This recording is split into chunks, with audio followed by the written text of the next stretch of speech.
c'est par exemple l'île de Lampedusa. Eh bien, dans ces îles méditerranéennes, on avait autrefois pratiquement partout un couvert arboré. Très tôt, les Grecs ont coupé leurs forêts et ça a désertifié entre guillemets les îles grecques, mais Lampedusa est resté assez longtemps boisée jusqu'au milieu ou vers la fin du 19e siècle. Qu'est-ce que ça signifie une île boisée? C'est-à-dire une île couverte de forêt avec suffisamment d'eau, avec suffisamment de flore pour que ça fonctionne, avec des sources et des rivières. Et à partir de ce milieu, cette fin du 19e siècle, on a considéré comme étant une œuvre de civilisation de couper cette forêt et de remplacer cette forêt par des cultures. Et c'est des îles qui sont pratiquement devenues très arides et qui n'ont plus les précipitations qu'elles avaient avant. Quand j'étais gosse, on allait du côté de Narbonne avec mes oncles et tantes et je voyais un panneau qui m'a toujours, j'avais 12-13 ans, je ne me souviens pas, les forêts précèdent les hommes, les déserts leur succèdent. Et c'est ce qu'on est en train de faire. Hein. Sous nos latitudes, on est en train de créer des déserts. Certains seront bio, d'autres ne seront pas bio, enfin, etc. Mais créer des déserts. Hein, et la définition d'un désert, c'est un pays sans arbres et sans eau.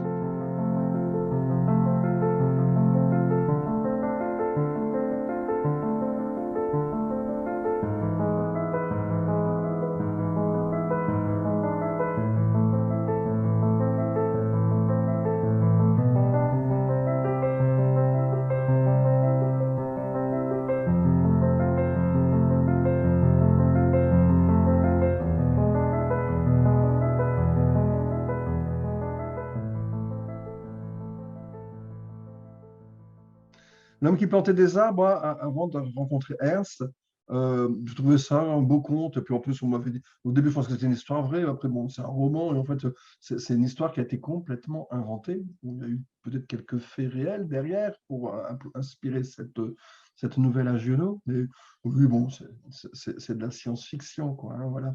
Mais j'y croyais pas. J'y croyais pas. Et puis Ernst, il me dit, mais non, il faut y croire. Et puis il me dit, mais tu l'as vu partout où tu es passé. Tu l'as vu dans des tas d'endroits sur la planète. Ouais, ouais, c'est tropical, c'est pas comme chez nous, quoi. Hein. Beaucoup d'humidité dans l'air. Hein. Toujours sud d'Algérie, là, dans les oasis. Il y a un gars qui a. En science, quelquefois, on tombe sur des choses. Des choses compliquées hein, et qu'on n'aime pas, des calculs qui paraissent faux. Hein. Et donc, lui, il a mesuré donc, la biomasse d'une palmeraie et puis donc, la quantité d'eau qui arrive sur cette palmeraie, donc par la pluie, et puis aussi par l'oasis, hein, qui est l'eau qui ressort. Et il dit, donc là, il y a un truc qui ne marche pas. On a besoin de 2 fois plus d'eau pour faire de la biomasse, contre l'évaporation, tout ça, la quantité d'eau qu'il faut pour faire certaines quantités de biomasse. Et on a besoin de 2 fois plus d'eau que ce qu'il y a. Alors, de grandes théories, il y a des plantes avec des racines hyper profondes qui peuvent faire remonter l'eau, et ainsi de suite. On n'a regardé que l'eau d'évaporation, ces trucs ont été même invalidés par la suite, parce que il devait y avoir une erreur, c'est pas possible de faire ça, donc il fallait qu'il y ait de l'eau qui vienne d'ailleurs. Hein. Mais aujourd'hui, on se rend compte que finalement, l'eau, effectivement, elle vient d'ailleurs, mais elle vient dans un mécanisme qui ne passe pas par les pluviomètres. Regarde, quand tu es dans les vignes à Montpellier, elles sont toutes crevardes, et puis juste au-dessus, à côté, sur la plaque calcaire, tu as une forêt qui pousse. Je me dis, ah, putain, mais je dis, regarde, toi, tu me dis que chaque chêne évapotranspire 100 litres par jour. Moi, si je ramène la densité, je ramène à l'hectare, je ramène au nombre de jours d'évapotranspiration, ça fait plus de consommation que l'eau de pluie. Je me dis, tu as raison, il faudrait qu'on regarde ça quand même. Pourquoi les arbres évapotranspirent théoriquement plus d'eau que l'eau de pluie qui tombe effectivement dans le pluviomètre? Et ça a été une grande révélation parce que l'équipe de Montpellier à laquelle on s'est adressé à l'époque du La Beauté en touche nous a jamais vraiment répondu en réalité. Il y a eu la guerre au Darfour. Bien sûr, la guerre. Donc, les gens ont mangé, enfin, se sont entretués déjà. Et puis, les survivants ont mangé tous les animaux qu'il y avait en restant cachés là où ils pouvaient. Hein, et donc, plus d'élevage, plus de surpâturage, des secteurs où il y avait du surpâturage. La végétation a repoussé et en quelques quelques années, en 12-15 ans, le Darfour est redevenu vert. Il y a 3-4 ans, là, c'était la première fois qu'une femme était présidente d'un État africain. Hein. Le premier truc qu'elle fait dans son pays, la première action qu'elle incarne, une femme, hein, le premier truc qu'elle incarne, elle dit, regardez ce qui s'est passé là-bas, hein, il y a des arbres, ça redevient vert, on peut revivre là-dedans. Alors que tout l'Éthiopie, il y a les conflits, il y a les guerres, et puis le surpâturage, et puis donc, comme les gens, ça va mal, donc ils vont couper les arbres comme on a à Madagascar, comme on a en Haïti, il y a les gens utilisent les ressources naturelles sans intelligence, mais par survie, parce qu'ils ne peuvent pas faire autrement. Et non, allez, on va planter des arbres. Ils ont planté des millions d'arbres pour retransformer des zones qui s'étaient désertifiées en zones vertes et refaire couler des sources. Dans des zones sahéliennes, donc les zones qui sont à la limite entre les zones tropicales et les déserts. Quoi. Tac, tac. Dans les zones où c'est le plus compliqué à faire, où il pleut que 200 mm d'eau. Alors, comment ça se passe? Pour moi, c'était là le truc. Un Russe extraordinaire, c'est tellement gros son truc que bien sûr, ces publications ont beaucoup de mal à être publiées et validées. Hein, comprises surtout. Mais dedans, donc, bien sûr, la science a besoin de son temps de réfutation, mais il explique des principes. Voilà. Et si on se borne à prendre les principes de son étude, hein, dedans, on comprend des trucs. Les arbres attirent l'eau. Alors là, on voit qu'ils font tomber l'eau, mais lui, ce qu'il explique, c'est que chaque fois que de la vapeur d'eau se condense, ça assèche l'atmosphère, ça ôte de la matière dans l'atmosphère. Et quand la condensation se fait sur une feuille d'arbre, hein, l'air qui était tout près de la feuille d'arbre se retrouve asséché avec moins de matière gazeuse. Donc ça fait une dépression, une toute petite dépression. Et dépression, dans le milieu ouvert, eh ben, ça fait un petit courant d'air qui va compenser cette dépression et attirer près de l'arbre de l'air, de nouveau changé en humidité.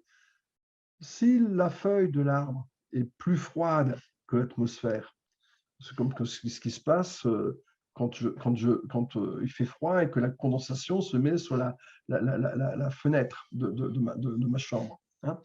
Et ben, pareil, donc ça va. La partie la plus froide va créer un petit courant d'air qui va condenser l'humidité et continuer d'attirer de l'eau. Condenser, ces condensations, en fait, créent des dépressions qui, à l'échelle d'une feuille, un tout petit courant d'air, à l'échelle d'un arbre, un grand courant d'air.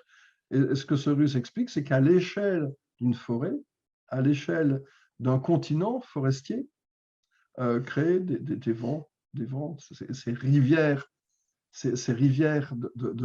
aériennes, et donc on connaît celle de l'Amazonie qui était très, très étudiée. Et lui, en fait, il a surtout étudié cette grande rivière qui réunit l'Europe à l'est de la Sibérie, hein, par toutes ces forêts boréales, cet immense courant d'air qui apparaît là et qui attire les masses humides jusque près des arbres. Il va dire que ça va faire jusqu'à faire des grands vents de la planète. Bon, mais sans faire les grands vents de la planète, qu'est-ce qu'on peut prendre de cette narration-là, qui est encore discutée, hein, par le monde scientifique? Qu'est-ce qu'on peut essayer d'en prendre dans la compréhension de notre règne, de nos écosystèmes, de nos arbres, et de ce qui se passe chez Mohamed Ali Friki dans le sud marocain? Qu'est-ce qu'on peut prendre là-dedans sur cette histoire de condensation? Pourquoi est-ce que l'eau va se déposer sur les feuilles? Pourquoi la condensation se fait sur les feuilles? Bien, simplement parce que les feuilles transpirent. Et quand ça transpire, ça refroidit. Et donc la transpiration, les plantes en transpirant refroidissent. Ce refroidissement, les plantes, quand elles font de la photosynthèse, quand il fait jour, la photosynthèse est aussi un processus qui refroidit. Hein. Dans le métabolisme, on sait surtout que ça fait pas longtemps que j'ai compris ça. Je pense que le métabolisme, ça fait du chaud. Hein. Moi, je brûle du sucre, et bien donc ce sucre, ben, ça fait que ça maintient mon corps à une température de 37 degrés. Et puis que dès que je fais un peu de sport, je transpire. Et donc, j'essaie de me ventiler parce que le métabolisme chauffe. Hein. C'est une expérience qu'on a quand on est un animal. Quand on est un végétal, le végétal fait l'exact contraire de la respiration, hein, et donc de brûler du sucre. Il fait des sucres, il produit des sucres. Et donc, au lieu d'avoir une réaction qui dégage de la chaleur, ça absorbe de la chaleur. La photosynthèse est un processus endothermique qui fait du froid, qui refroidit de 10 degrés.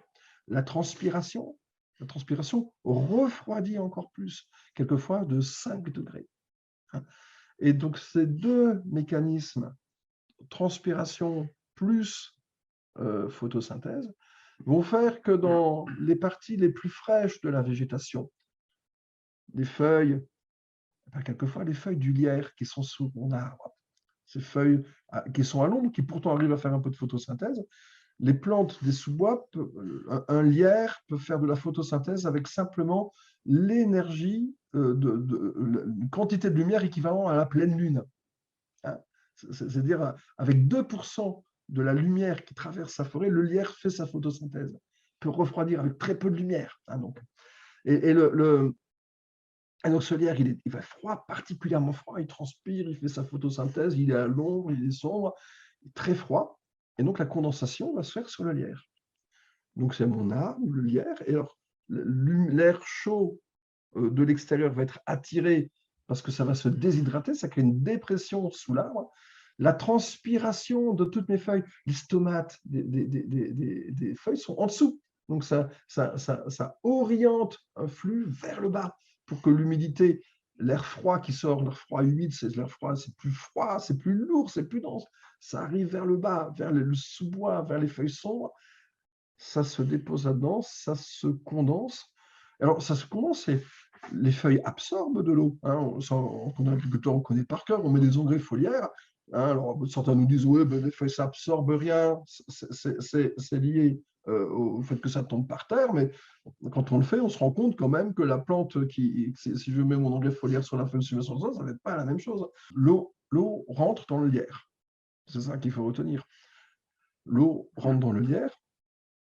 Dans une nuit où il fait, après des canicules, vous avez connu des grosses canicules, la photosynthèse s'arrête dans la journée, il fait trop chaud. Hein, la plante, donc elle ne veut pas perdre trop d'eau, les stomates se referment, la plante arrête son métabolisme. Dès que la soirée arrive, hein, donc 2 heures avant le coucher du soleil, la photosynthèse reprend. Hein, et donc ça se refroidit, hein, ça retranspire un petit peu. Mais cette transpiration, il fait 40 degrés dehors en fin de journée, comme une grosse canicule. Mais dans mon lierre, il fait il fait quelquefois 20 degrés, 25 degrés. À 40 degrés, avec 50% d'humidité dans l'air, il suffit qu'il y ait 28 degrés dans mon lierre pour que le point de rosée soit atteint et que la condensation puisse s'effectuer sur le lierre. Et donc, tout l'air chaud de la transpiration de la fin de journée, tout ça, va être absorbé d'une façon complètement efficace et importante. Et donc, on a fait des mesures ici. Donc, la station expérimentale sur laquelle nous bossons aujourd'hui, ça fait partie des mesures que nous voulons continuer à faire en routine pour mieux comprendre ce phénomène-là. Donc, donc 2019, la deuxième canicule de 2019, celle qui s'était faite au mois de septembre, en atmosphère très sèche. Hein. La première, c'était chaud et humide, on comprend qu'il y a eu beaucoup de condensation. La deuxième, c'était chaud et sec. Hein, chaud et sec. Mais le soir, c'était quand même chaud et humide. Et donc, on a mesuré que dans ces lieux où il y avait ces points de condensation, on pouvait capter entre 2 et 4 mm d'eau dans les 5 premières heures qui sont autour, dans les 5 heures qui sont autour du coucher du soleil. Alors, mais d'où ça vient? Parce qu'en fait, il n'y a que quelques milligrammes d'eau dans l'air. Hein. Mais ce courant d'air, hein, et donc on s'amusait à mesurer ça avec des tout petits anémomètres, hein, on avait des vents, des courants d'air de l'ordre de 10 km/h. Quand vous avez 1 mètre cube d'air qui arrive sous votre arbre, à 10 km/h. 10 km/h, donc ça fait, pour 1 km, ça fait 1000 mètres cubes. À 10 km/h, ça fait 10 000 mètres cubes. Pendant 5 heures, 50 000 mètres cubes qui vont se déshydrater de quelques milligrammes d'eau dedans. Et bien, ça vous fait entre 2 et 4 millimètres d'eau, 2 à 4 litres d'eau par mètre carré dans ces endroits-là. Sur la durée de la canicule, qui a duré 10 jours, on a mesuré en moyenne, sur les 10 jours, 30 mm d'eau. Ces endroits où il y avait de la condensation, c'est comme s'il y avait eu un énorme orage, alors que partout ailleurs, les arbres avaient perdu leurs feuilles tellement qu'il faisait chaud. Là, il y avait eu ça. Alors, bien sûr, c'était chaud, ce n'était pas du tout optimisé pour fonctionner, pour bien fonctionner. C'était sur des espaces excessivement réduits. Et puis après, je suis tombé sur les photos satellitaires. Alors, on essaie de s'inspirer aussi de tout ce qui se passe en agriculture de précision. Et donc, on a accès à des banques de photos satellitaires, et dont un satellite Sentinelle-2 qui mesure le taux, des tas de choses, dont l'humidité, l'humectation, la quantité d'eau capable de mesurer, d'évaluer la réserve utile des sols en temps réel. Et donc là, en fait, donc normalement, sur les cartes, elles sont de vert plus ou moins clair, c'est très sec, et vert foncé. Et puis quand il y a de l'humidité, de la condensation, ça fait des points bleus sur les cartes. Et notre petite zone, elle était apparue en bleu au moment où. Donc c'était même visible de l'espace. C'est-à-dire que ce n'est pas des petits phénomènes de rien du tout. On peut les observer des satellites, vous vous rendez compte? Et ça, multiplié par plein d'arbres, par plein de machins, si on avait justement des points de condensation comme ça dans nos plantations, dans nos arbres, dans nos haies, si c'est conçu pour, avec une sous-couche froide et au-dessus une sous-strate froide et au-dessus un arbre qui transpire, qui évapore, mais dont la sous-couche capte l'eau. Alors, mais qu'est-ce qu'il advient justement de cette eau? Le lierre, il est endomycorhizien.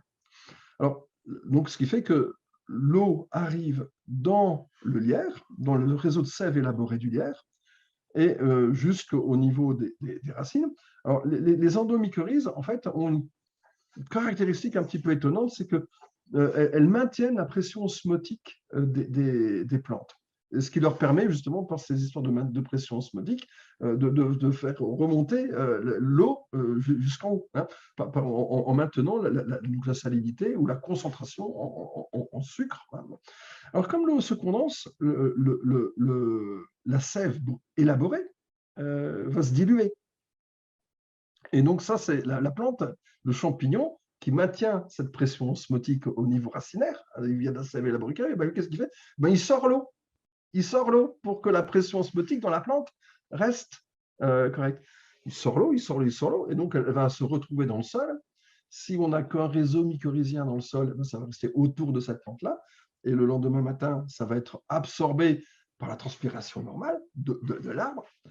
Mais qu'est-ce qui se passe si j'ai un réseau d'hyperfidélité, un réseau de bois qui se décompose aussi dans le sol? Ce réseau du bois qui se décompose, qui transporte l'eau, qui lui va agir comme une éponge.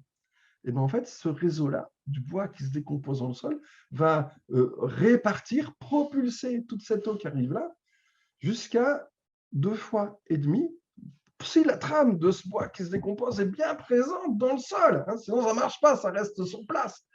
Si j'ai du bois qui se décompose, si j'ai des racines qui se décomposent dans le bois, si j'ai régulièrement taillé, coupé mes trognes et mes arbres, si je les utilise pour faire du sol, pour faire du bois qui se décompose, et bien cette eau se rediffuse jusqu'à 2,5 fois la hauteur des arbres. Et donc, si j'ai des arbres de 10 mètres de haut, ben ça peut aller jusqu'à 25 mètres. Et vous voyez, une bande tous les 25 mètres, donc une bande tous les 40, 50 mètres, avec des arbres qu'on trogne régulièrement, ça permet de répartir dans ce réseau de bois qui se décompose, ce réseau souterrain, de répartir l'eau sur toute la culture qui est à côté. Voilà. Donc, alors ce n'est pas des mesures, c'est des calculs, là, maintenant que je vais citer. Et ce calcul que l'on peut faire à partir des masses. Donc, c'est calcul qu'a fait, une fille qui a fait une thèse là-dessus, une russe aussi, une thèse merveilleuse qui a été publiée d'elle dans une revue, je crois que c'est dans Science, une revue assez prestigieuse. Et donc, cette fille, en fait, ce qu'elle s'est amusée à calculer c'est de voir la quantité d'eau que ça peut représenter sur un cycle de production dans des zones, différentes zones de la planète. Hein. Et donc, un endroit où il pleut, on va dire 100 mm d'eau. Hein.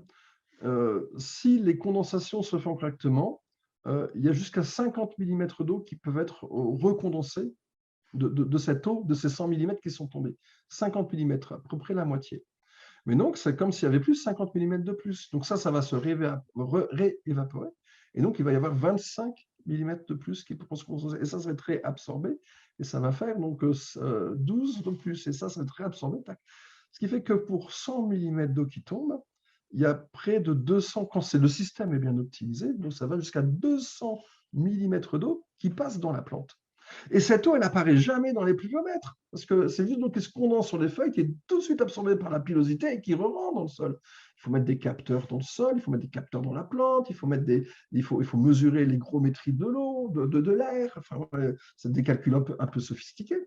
Si ça condense, l'orage qui va tomber, l'irrigation qu'on va mettre, là, les 30 mètres cubes qu'on va mettre pour arroser ma parcelle.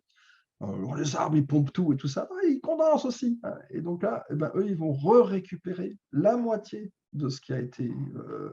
hein. Donc, au lieu d'arroser 30, c'est comme si j'avais arrosé 15. Et peut-être que il faudra qu'on mesure tout ça. Hein, 30 mètres cubes de condensation en plus, 60 mètres cubes.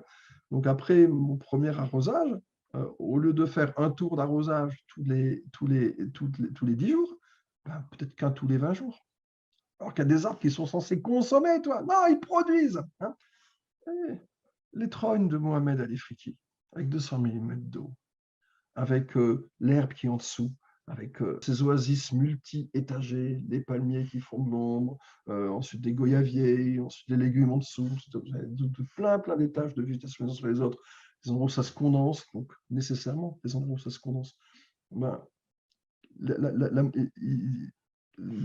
Est-ce que toute une partie de la biomasse de ces palmeraies-là ne serait pas simplement due au fait qu'elles soient parfaitement optimisées, et de façon empirique d'ailleurs, pour capter la condensation et avoir ce truc que Globachenko a trouvé là, dans sa thèse, hein, en fait, une eau qui tombe peut se retrouver condensée presque intégralement, 2 fois plus. Voilà. Et dans un système bien optimisé, au bout d'un moment, le système il est gavé d'eau. Il y en a trop, tu vois. Il y en a trop. Et c'est peut-être ça qui fait couler les sources. Quand il y en a trop, il faut bien que ça dégueule quelque part. Et c'est peut-être ça qui fait couler les sources.